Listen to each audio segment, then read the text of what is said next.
Hare Krishna, Gauranga. I thought I'd share a little story that I heard today. It's very, very instructional story about the holy name, actually. How it goes basically is, there's a guru,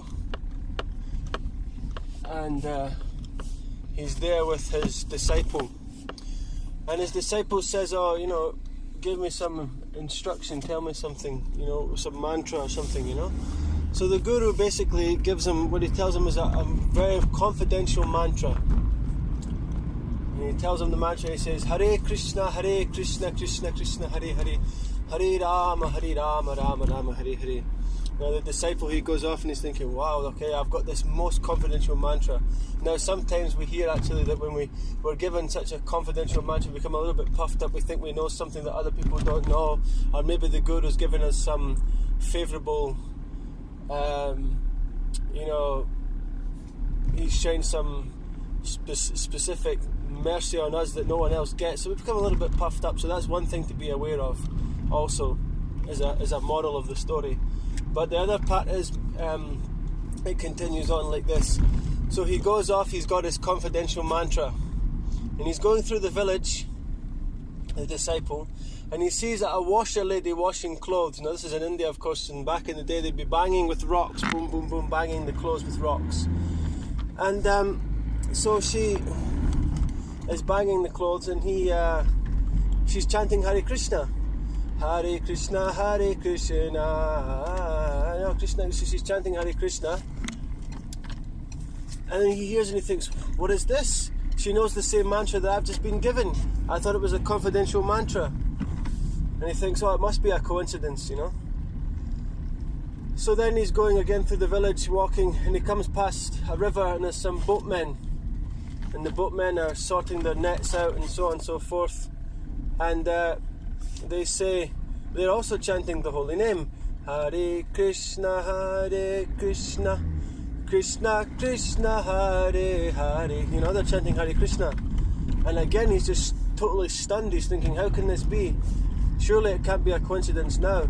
So maybe I don't have a confidential mantra. So he's going back, heading towards his guru with this doubt in his mind. And then the final straw is when he sees these kids playing football, playing with a ball in the street, and they're kicking the ball around, and they're also chanting Hare Krishna. And he thinks, oh my God, I've been conned. What is this? I thought I was given this special confidential mantra. So he goes back to his guru and he says, Guru Maharaj, what is this you told me? And all these people, just not ordinary people, not even spiritual people, they're singing this Hare Krishna. What's going on, And he says, okay, I can explain, but I want you to realize it for yourself. So he gives him a diamond, really special stone. We can understand diamonds are worth, depending on the cut, they can be worth hundreds of thousands of pounds, or they can be worth a few thousand. But either way, diamonds we know to be quite a special thing. So he gives him this diamond and he says, okay, go take it to those people that you met and see and tell me what they do. So he goes back to the washerwoman and he says, okay, give me something of equal value. How do you value this diamond? And he gives her the diamond, and she starts just using it as one of her stones for bashing the clothes. And he's like, oh my God, you don't understand that this is a diamond. You can't use it for whacking the clothes, for washing the clothes. And she's like, yeah, well, I need it for this. This is the purpose that I would use it for. And he's like, wow, okay, so he takes it back from her. And then he says, he gives it to the boatman. And the boatmen use it as one of the stones that would weigh down their nets in the ocean, or in the river, for that matter. And again, same thing, Oh my God, how can you use it for such a thing? You can't see the value of a diamond as opposed to just an ordinary rock for tying down nets. And he's like, yeah, but this is what I need it for. So again, he takes it back from them. And then he sees the kids again, still playing ball on the street. And he says, here, take this. And they say, what do we want the diamond for? We're to have a ball to play with, we don't need it. So they don't see the value for the rare gem. And then he comes back to the guru and he says, oh, I understand now. And the guru says, yeah, just see, everybody is chanting this mantra, But who actually understands the true confidential nature and the true potency behind the mantra? Right? Anybody can chant Hare Krishna, but to understand what Hare Krishna Maha Mantra actually is, that it's the holy name of the Lord, non-different from Him, containing Satchit Ananda, all knowledge, all bliss, everything, all the universes, material and spiritual, are all contained, all the paraphernalia of the Lord, all His form, beauty, everything is contained in the holy name. But we don't see that. So every day when we're chanting the holy name, we should actually truly understand the confidential nature of chanting Hare Krishna. And then we'll feel inspired that we have this most secret and special mantra.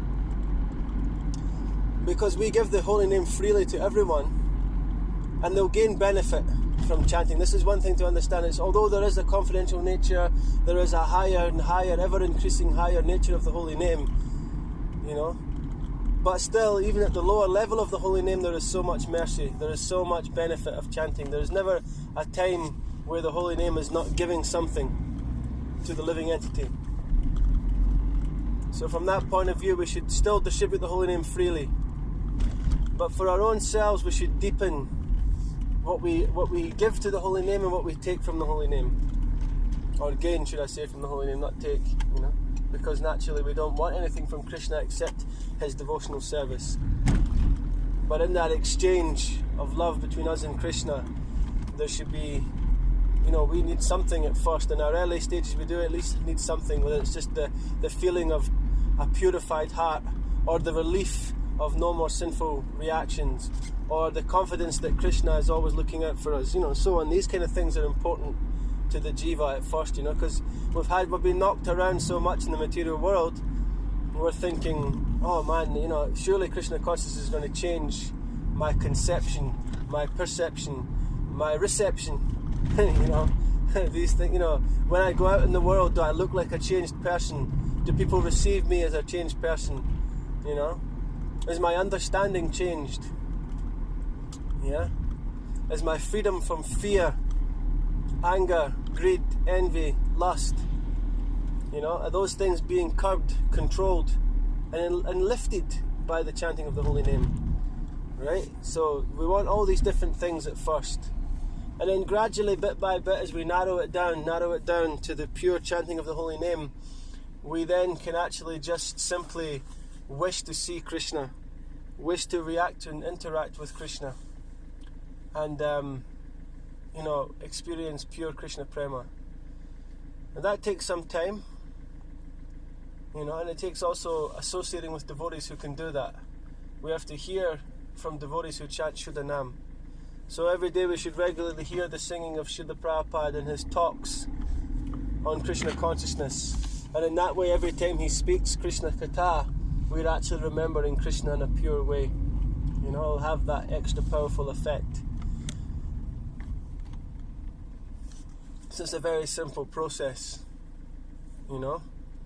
We shouldn't just repeat the holy name like a parrot, however beneficial that is. As practicing devotees, as vowed-in devotees, we should,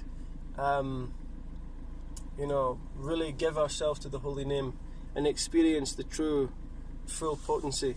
Srila Prabhupada ki jai, Yuga Dharma Harinam Sankirtan ki jai, Nitai Gaur Premanandi Haribol.